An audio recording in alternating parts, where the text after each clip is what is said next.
Olá, esta aula é sobre estimativa de tempo e recursos de um projeto de software. Parte 1. Nós teremos uma outra aula que complementará esse conteúdo do MIT.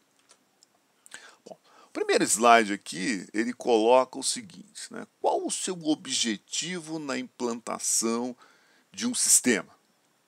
Segundo o MIT, você tem 3 elementos importantes na implantação de um software. Você pode estar buscando qualidade do produto, né? Completar um cronograma num prazo determinado e você ter um custo controlado para o seu projeto. E segundo eles, você pode escolher 2 desses 3 componentes. Então, o que você precisa? Se você busca alta segurança para satisfazer um cronograma restrito, ou seja, você tem um cronograma fixo, você tem que entregar o projeto numa data fixa, você só pode escolher um outro componente, ou produto ou recursos. Então, e outra coisa, se você está buscando, né, resolver um problema, né, do passado, onde você teve um baixo nível de maturidade de processos, né, você está buscando um modo de recuperação, então você tem que olhar esses 3 componentes que você tem de um projeto, né, produto, cronograma e custo.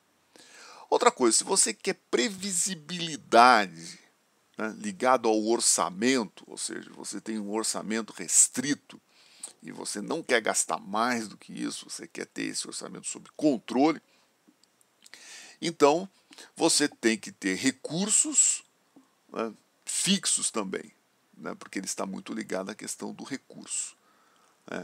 O hardware você pode comprar, né, o software você pode comprar, normalmente eles têm preços fixos, o que varia são os recursos, então você tem que controlar o seu recurso.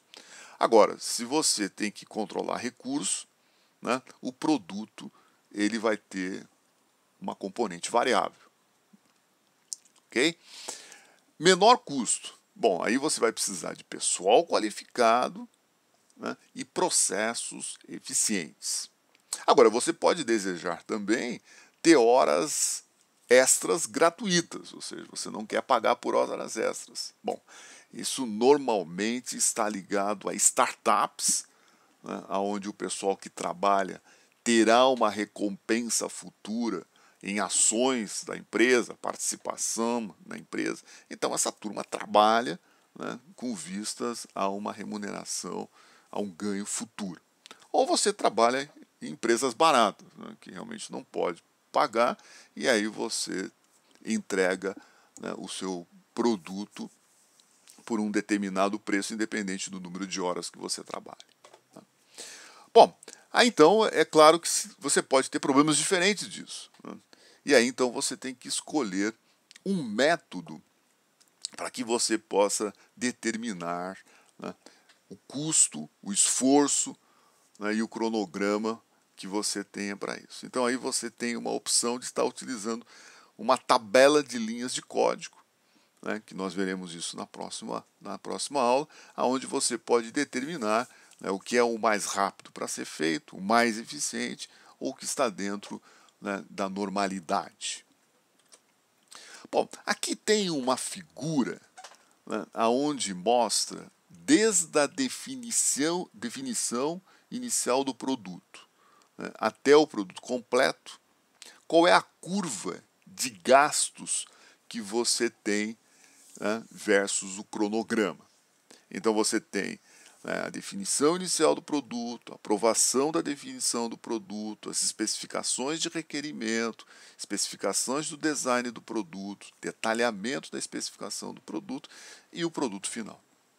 Então notem que se você tiver num processo bem controlado e aonde você tenha revisões constantes do projeto que você está desenvolvendo, né, como nós vimos na primeira aula, você utilizar, né, o processo espiral de controle, ou seja, você faz uma fase, revisa essa fase, né, e introduz modificações ao longo do período de desenvolvimento desse sistema, você tem isso sob controle, então os seus gastos eles podem estar seguindo essa curva inferior.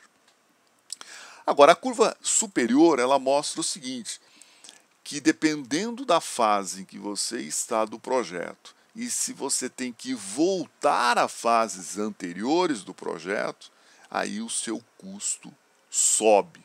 E ele pode chegar até 4 vezes se você tiver já no final, né, da entrega do projeto e você tem que voltar para a definição inicial desse produto. Então aí o custo ele pode subir até 4 vezes. Então aqui fica bem claro a necessidade, né, que nós temos de ter uma metodologia, de ter um processo de gestão, né, de projetos de software. Você tem que ter um projeto bem controlado. Bom, como é que se faz então agora a estimativa de um projeto? Então nós podemos fazer essa estimativa do tamanho do projeto, né, para você poder entregar o produto. Então nós temos que analisar a metodologia, o comportamento, né, os pontos de função, né, que devem ser configurados, ou então você trabalhar em linhas de código, que aí irá depender da linguagem das ferramentas que você utiliza. Dependendo da linguagem e da ferramenta, você pode ser mais produtivo ou não para atender, né, ao número de pontos de função que você tem dentro de um projeto. Bom, então aí você vai ter que fazer estimativas de esforço, né, pessoas por mês ou processo por pessoas, estimativa de cronograma, estimativa do tamanho da equipe, né, e esse tamanho da equipe não é uma variável independente, né, você tem que estudar isso. As estimativas devem ser em períodos, né, breves e devem ser refinadas para aumentar a precisão, quer dizer, reforça, né, a sugestão, né, de uso, né, de um método espiral de controle de software. Né, e esses passos, na verdade, eles podem não só serem utilizados para projetos de software, mas também para outros projetos. Okay? Bom, como é que se faz essa estimativa ainda? Por exemplo, uma contagem. O que você precisa ter? Entradas, você precisa conhecer número de páginas da web, formulários, né, eletrônicos que você precisa desenvolver, mensagens com outros sistemas, como é que você integra outros sistemas ao seu software, documentos XML que você precisa ter de entrada, quantas saídas, né, páginas de web, relatórios, gráficos, mensagens para outros sistemas, documentos XML novamente, as consultas, né, se são entradas simples da web, geralmente produzidas por uma única saída, ou se você tem mais complexidade, né, você receber informações de outros sistemas para compor a mensagem, né, os arquivos lógicos internos, quer dizer, as tabelas que você usa do seu próprio banco de dados, ou se você requer arquivos externos, tabelas, né, ou outros acessos a bancos de dados. Então, esse conjunto você precisa estudar para estimar o tamanho do projeto.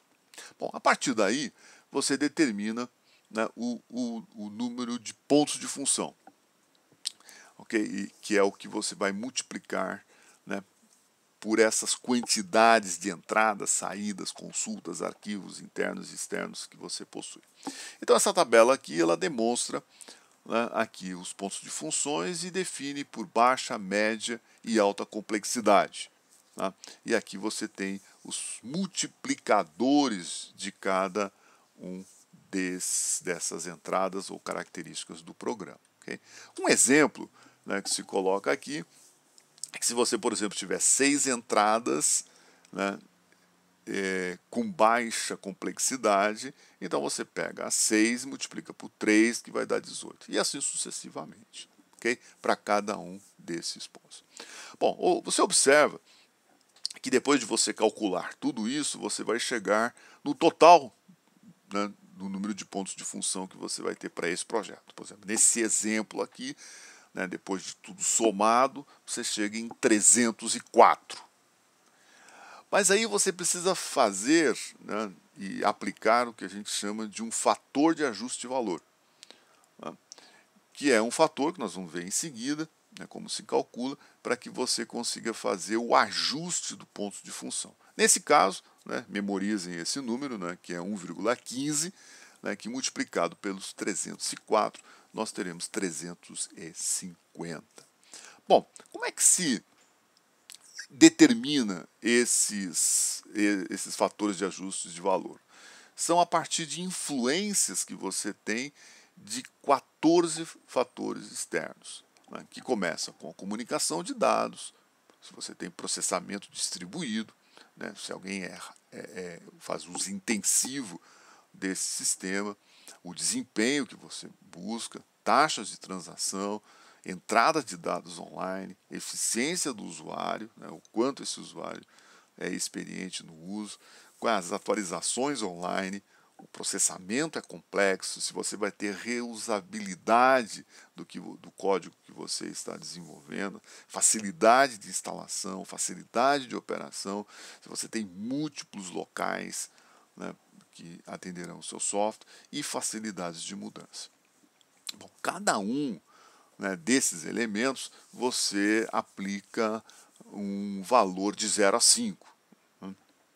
E aí esse valor de ajuste, né, vai ser 0,65 mais 0,01 multiplicado pela soma dos elementos, né, que são variáveis que ficam entre 0,65 e 1,35. Então, como é que você faz a contagem final? É a contagem não ajustada, né, vezes esse fator, né, de ajuste de valor. Ok? Bom, e aqui você tem, né, uma tabela que mostra o impacto da linguagem que você está utilizando para que você consiga desenvolver o seu projeto de sistema. Ou seja, esse número que é apresentado aqui, né, é a média de linhas de código que você precisa desenvolver para cada ponto de função. E é onde você também utiliza essa complexidade média, baixa e alta para definir isso. Ok? Então aqui você tem o ABAP, por exemplo, que é utilizado no SAP. Você tem uma média de 28 linhas de código para cada ponto de função que você definiu. E assim para ASP, C, COBOL, HTML, Java, .NET, Oracle e assim por diante. Ok? Pessoal, essa é a primeira aula de estimativa, né, de tempo e recursos. Ok? Nós temos uma segunda aula. Eu convido a vocês a visitarem, né, o site www.efagundes.com para participar, né, do grupo de estudos para esse conteúdo. Muito obrigado.